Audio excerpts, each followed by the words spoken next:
Ayun, so mga kabakyard, nandito tayo sa bahay. So, masagot ko lang yung isang katanungan ng ating mga followers dyan.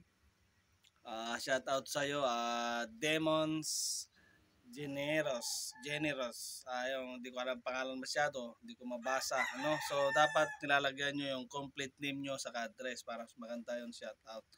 So, ang katanungan niya mga kabakyard ay, pwede ba yung B12 sa kanyang alaga na 4 months old. Ayan. So, alam ko, baguhan tong mga nagtanong na to. So, mas maganda masagot natin ayon lamang sa ating experience o sa ating sistema. So, hindi tayo magbibigay ng kasagutan na galing sa iba.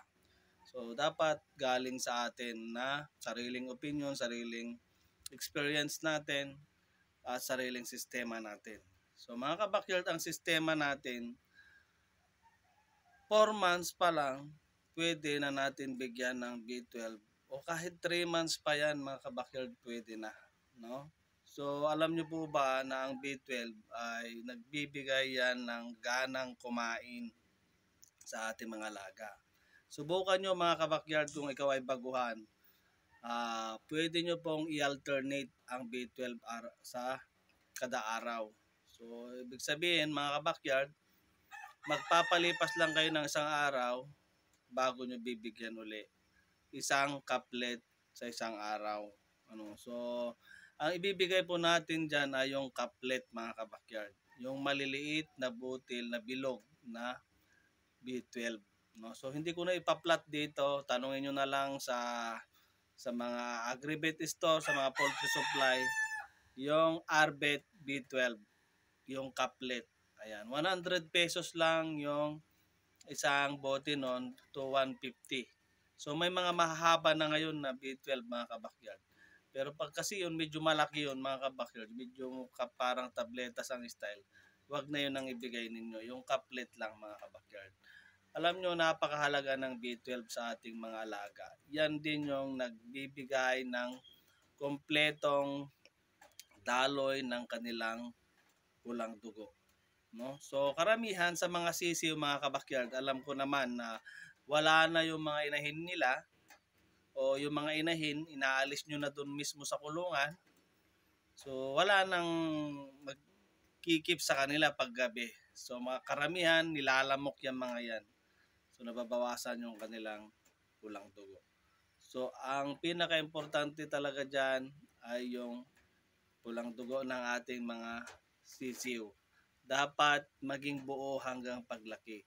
Kasi once po na maging anemia ang ating mga alaga, mahirapan po kayo magpabulto, magpalaki ng kanilang katawan.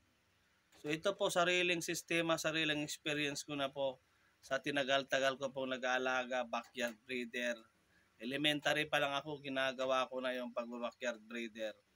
Ngayon, na-perfect ko na po yung katawan ng aking mga sisiw. Bilog na bilog yan hanggang paglaki. So may adjustment yan na nangyayari tuwing sila ay malapit ng maglugon o mapag-aabutan sila ng lugon. So medyo papayat pero madali lang yun mga kabakyard. So sa magtanong, pwede po yan. No? Bigyan nyo po every other day ang inyong alaga. Basta sipagin lang kayo. Kasi minsan yung iba dyan tinatamad lang eh. Kasi minsan ang hirap hulihin, mailap. So, yun din naman ang disadvantage ng maraming manok. No? Pag marami kang manok, hindi mo na may isa-isa na paamuhin yung alaga mo. Kaya minsan, tinatamad na rin silang magsubo ng vitamina. So, kaya kung tinatamad na kayo, mayroon naman tayo mga water-soluble na vitamins, bigyan nyo. May mga Vitamin Pro, ayan, Betracin Gold, marami pang iba. So B12, inuulit ko, napakaganda sa ating mga alaga.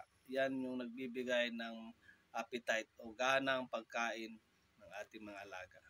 So hanggang doon na lang mga kabakyard, sana nasagot ko ng maganda at buo yung inyong katanungan. At kung ikaw ay nagustuhan mo naman yung ganitong uri ng topic, pwede mo pong tignan ang ating channel. Marami pa po tayong video dyan, mga nakaraang taon. Nakakapulutan nyo po ng aral. So sa papansin nyo, wala po tayong ganong background ngayon. Although mahigpit si YT, hindi tayo nabibigyan ng ads sa mga ibang video natin. Pero okay lang, at least nakakatulong ako sa inyo, sa mga newbie. Ngayon, magtanong lang din kayo dito kung ano pa yung katanungan. Sino ba ako para magkaroon ako ng mga kaalaman na may bibigay sa inyo. Ako po ay may sariling poultry supply. Ano po? At matagal mo tayong breeder. Yan. So sa tagal din natin nagninegosyo ng mga poultry supply, siyempre alam na po natin lahat ng mga pwede nating ibigay sa ating mga customer pag sila ay nagtatanong. So yun lamang po mga kabakyard. Hanggang dito na lang and I love it.